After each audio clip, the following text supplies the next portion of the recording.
Practice is about direct experience. However, it can be helpful to have some guidelines about the direction of our practice, direction of our experience.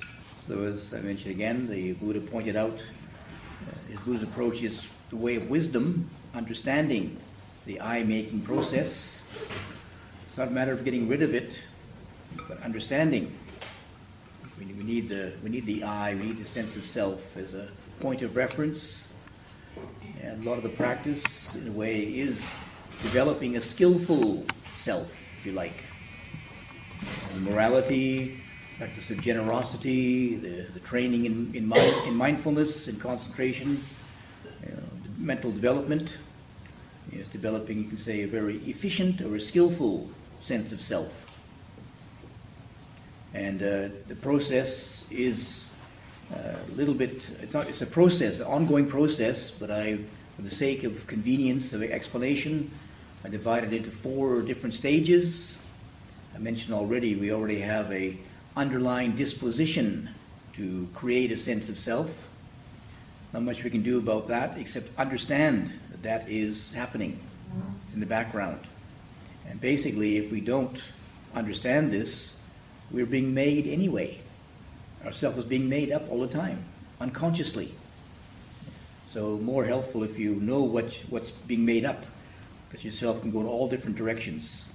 You can end up, unconsciously making a very nasty self.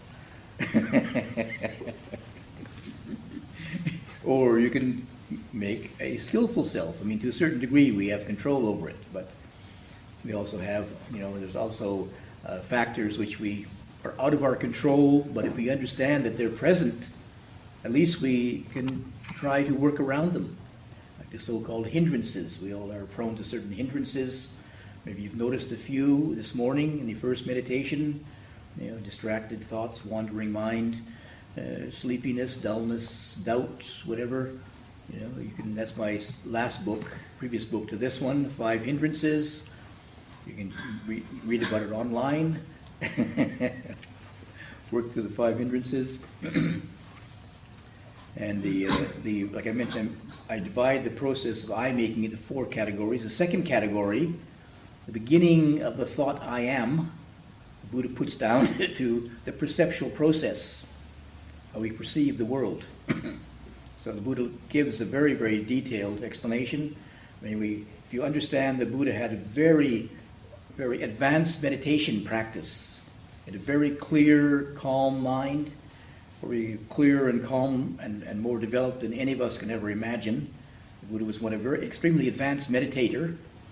When he practiced the teachings from the Brahmanical tradition, he accomplished them very easily, and the teachers all praised him and wanted him to be teachers too, but he said, no, this is not the way to awakening. It's the way to advanced states of mind, but not to awakening. So the Buddha went off and found his own way of practice. So he had, profound meditation experience and also great wisdom to see for himself the way to awakening. So his meditation was very, very clear, so he could see, for example, the perceptual process, which for most of us happens in the blink of an eye. So he broke it down into, first of all, there needs to be a physical organ, the eye or the ear. There's six senses in Buddhism: eye, ear, nose, tongue, body, and mind. The mind is the 6th sense. So I'll start off with a simple one, like eye, for example. It's a bit confusing. This is E-Y-E, eye. Maybe I should say ear. I'll confuse it. First of all, you need a physical organ, and then you need an object. So there needs to be, a sight or a sound, and then the two come together. Then you get awareness or knowing of this, knowing that there is a sense contact. And this is helpful to know this because, it is the contact which then triggers off the perceptual process. So, be careful what you perceive. Like I mentioned, one of the trainings is guarding the doors of the senses. And there are certain things that stir up unskillful thoughts, for example. I don't know about you, but I mean, seeing blood, for example, Everybody's different, of course, but there are certain sights that do stir up unpleasant emotions, reactions, maybe. So if you recognize that, then you can assert some degree of control over what impinges upon your senses: sight, sound, smells, taste, touch, thought. So, for example, the book I produced, this was an attempt really to give me some skillful reflections. I didn't plan to make a book, but I have some Buddhist teachings in my mind to reflect upon. Otherwise, my mind can go to all kinds of strange places, but to keep it in a skillful theme of Buddhist theory, Buddhist practice, Buddhist philosophy, Buddhist thoughts, I found very helpful for meditation. It's like just giving a background to what your way of thinking is, rather than imagining, where's the world going? Nowadays you read the news, all this climate change, you can make yourself sick, can't you? Worry. What can you do about it? Really, not much. Except get an air conditioner, maybe, which makes it worse even. But you just recognize, okay, it's not a very skillful way of thinking. It's not very helpful. Making me sick, making me anxious, my mind stirred up. Not very skillful. And then when your mind is stirred up, you affect your friends and your family too. Unskillful minds affect other people. So recognize skillful and unskillful. The Buddha gives some very clear guidelines what's skillful and what's unskillful. For example, practicing morality, practicing generosity is skillful. Stealing, killing, stealing, sexual misconduct, lying, intoxication is not skillful. However you try to rationalize it, it's unskillful. And those will have effects upon your mind, not only today but in the future too. So recognize that depending upon what comes into our perceptual field influences our mind. Yeah? So be able to observe that. So there is in Buddhist meditation, there are 40 different themes, meditation themes. Some of them are like devotional themes, reflecting upon the qualities of the Buddha, his teachings, the Dhamma and the Sangha. They even use colors, certain colors, color meditations. If you don't realize it, but colors affect your state of mind. There was a Cambodian monk who lived in India, and he was an expert in color meditations. And some of our friends knew him. I don't think I ever met him, but anyway, I heard about him from some of our friends. And one of the stories was that one of his disciples was in a car crash in France, I think, and was in a coma. So they phoned him up, asked him what to do.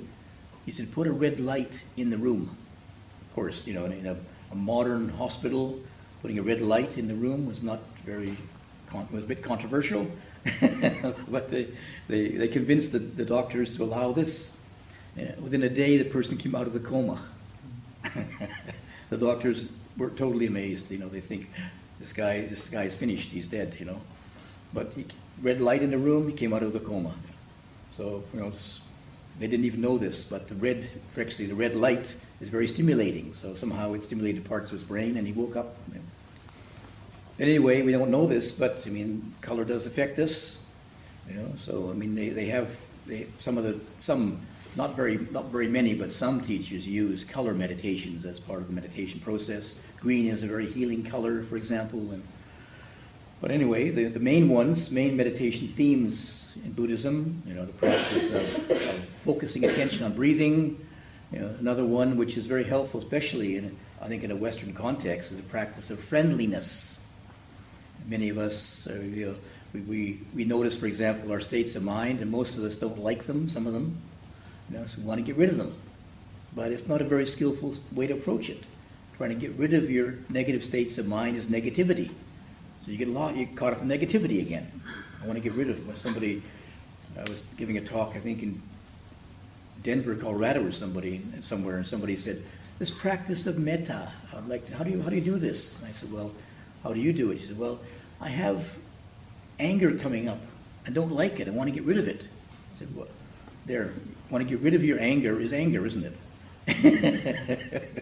But the Buddhist approach is now try to be friendly to it. Try and be friendly to your anger. It's your anger, try and be friendly to it. Rather than fight with yourself and try and get rid of your anger, you get more anger, you get caught in the anger process, the anger complex then. But if you're friendly to it, it just kind of dissolves the whole process. You know, it's rather than be angry with yourself, try and be friendly to yourself. Yeah. And it changes the whole perspective then. It's not an antidote, a magical antidote, but it changes your whole attitude. You know, at least, from my point of view, what at least it does, it allows you to come closer to your anger. You know, most people are hostile to their anger. So they never find out what the cause of it is. If you can be friendly to it, you can find out what the root of it is. Why is there anger there? There's a cause and effect process there. It's not a thing in itself. It's part of a whole process. And the only way to resolve it is to find out the source of the anger, the cause of it initially, the initial cause of it. But to do that, you need to be open to it, receptive to it, begin to be friendly to it. Changes the whole perspective. It is a practice, you know, which we practice the rest of our life, actually.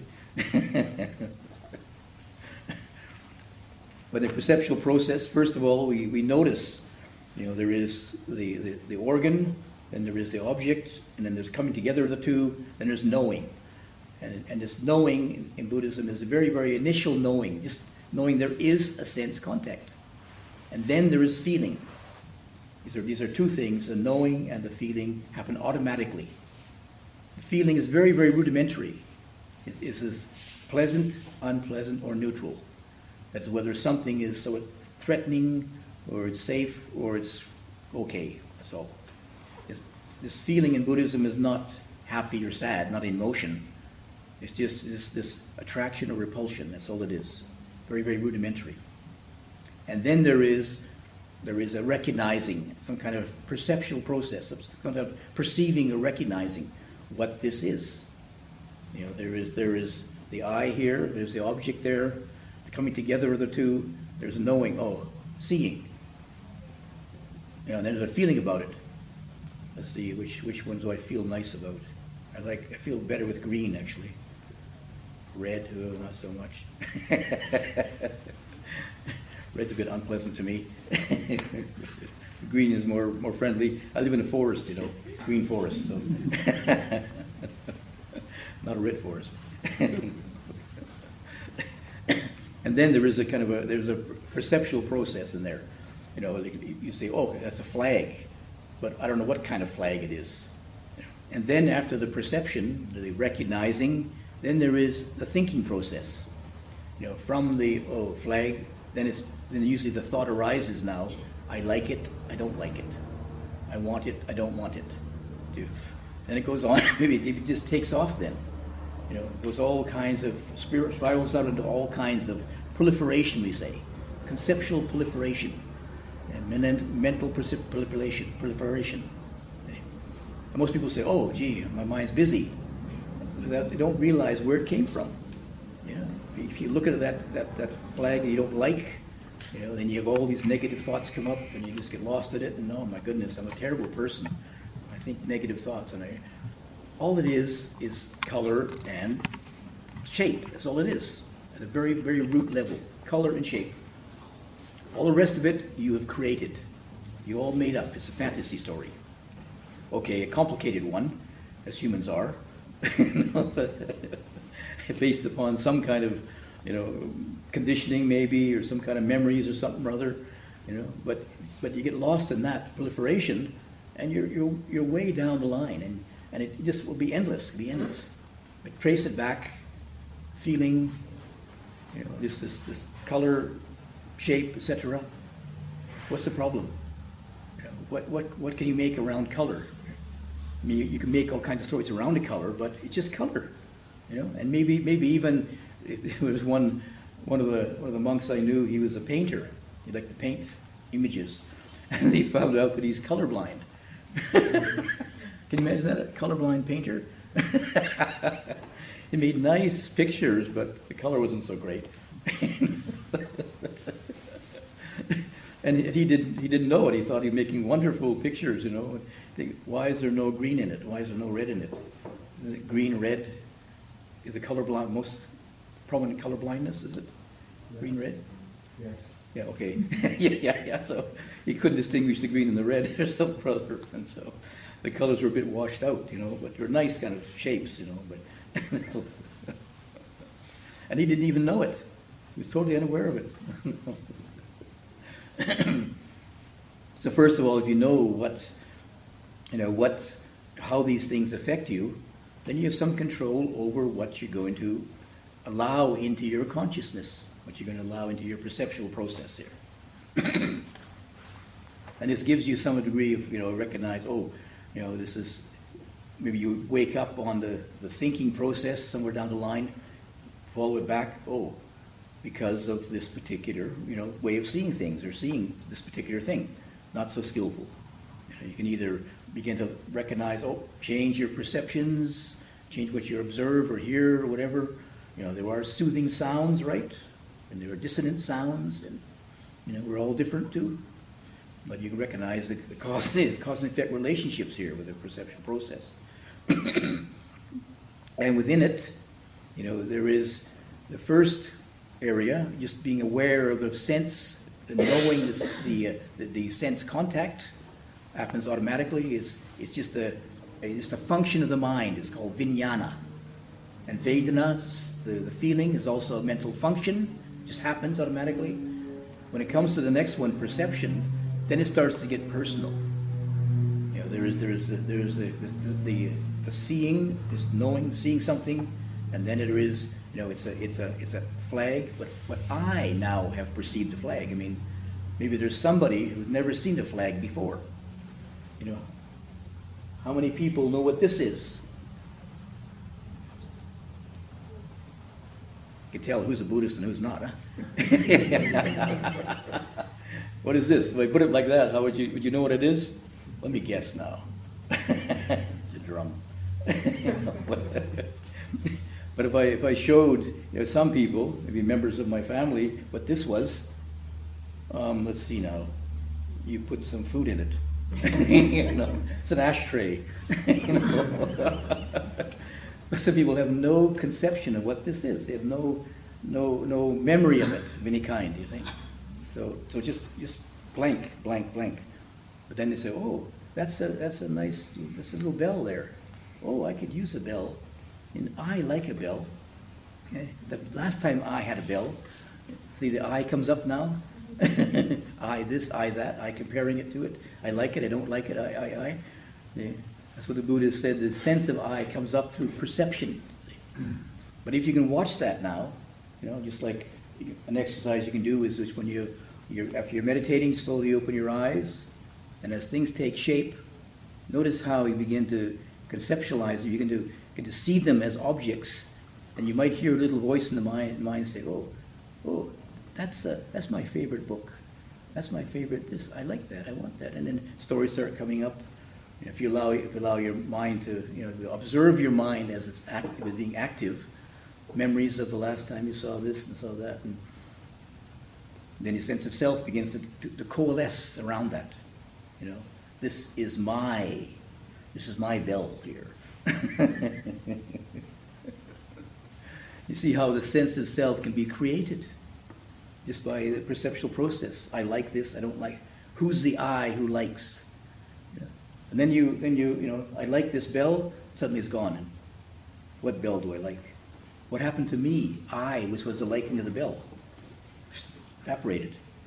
There it is again. Here I am. Here I am. Now I'm not.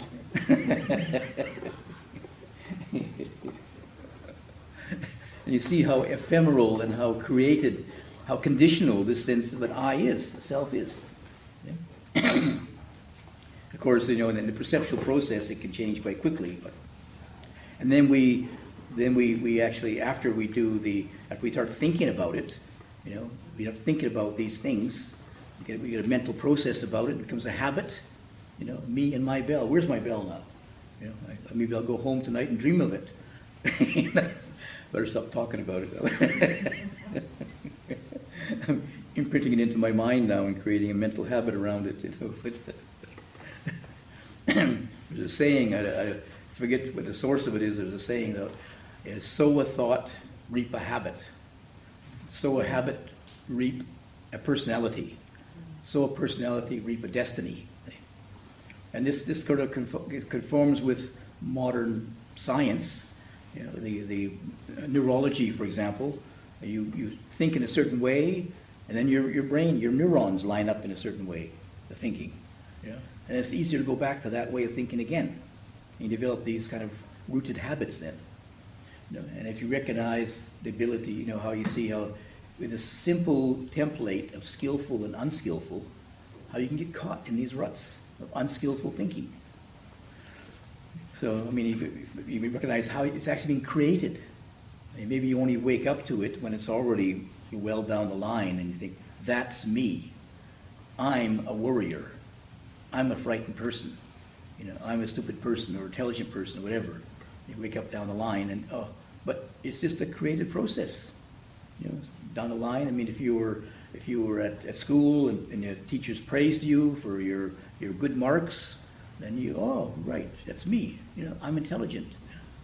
And then after a little while, you go, I did quite well at high school, came to university, and I became the, what was the story? Let's see now. I became the big fish, the little fish in a big pond at university. There were only 150 students in the school, you see, so I was top dog. I was a big fish in a little pond, wasn't it? You know that one?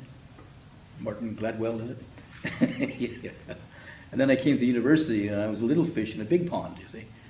All the most intelligent people in British Columbia come to UBC. Well, no offense for SFU.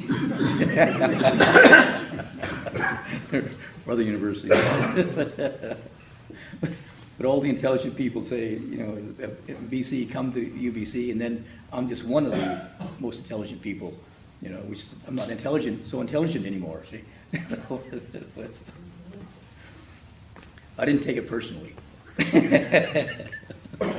I did drop out, but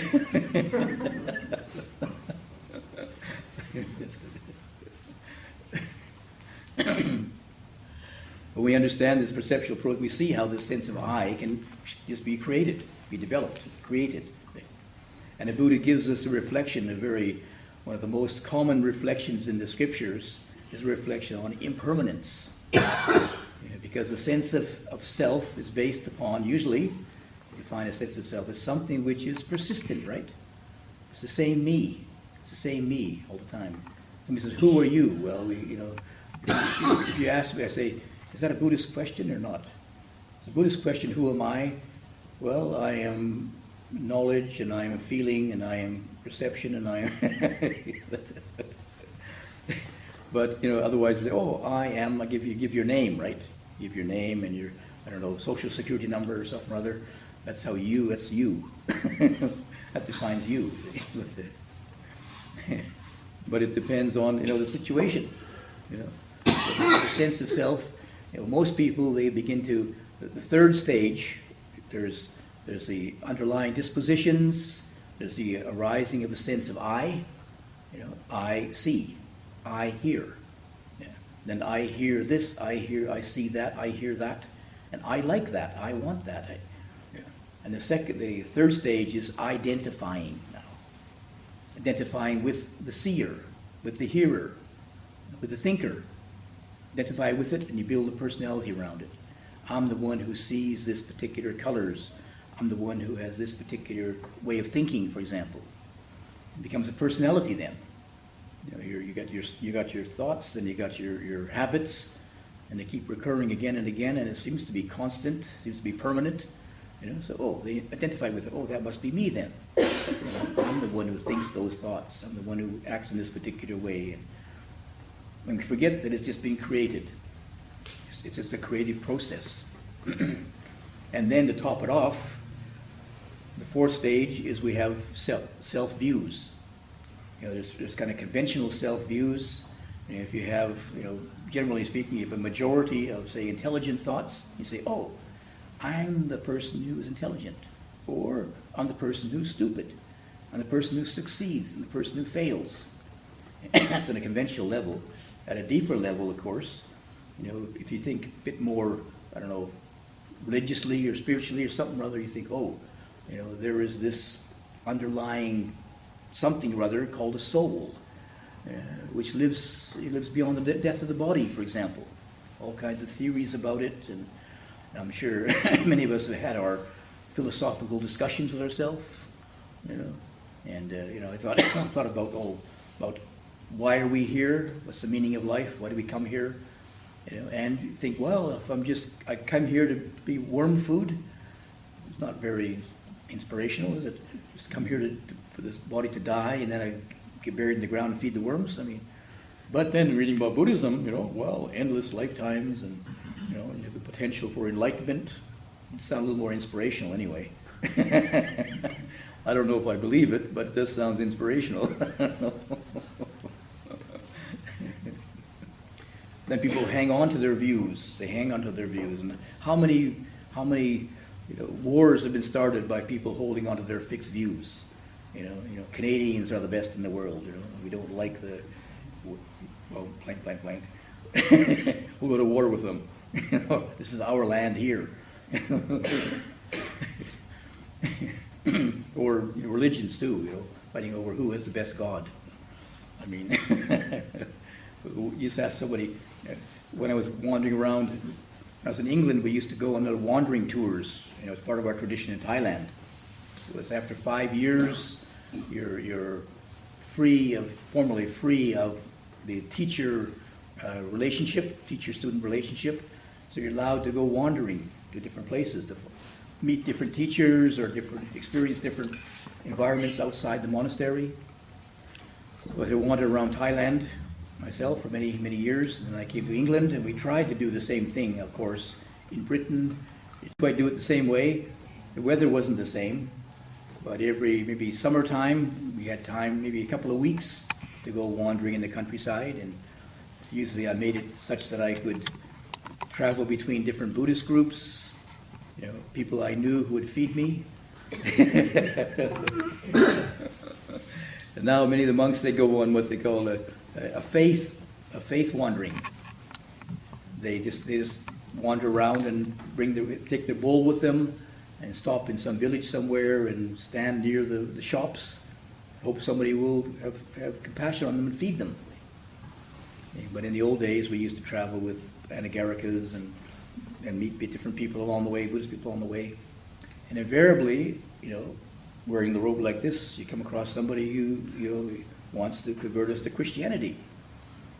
And a few times I just said, what is this God you're proclaiming? They stopped in their tracks. Gee, never thought of that. Who is this God? What is this God anyway? It's just like it's a program they have, but never thought, what is this God? What is it, really?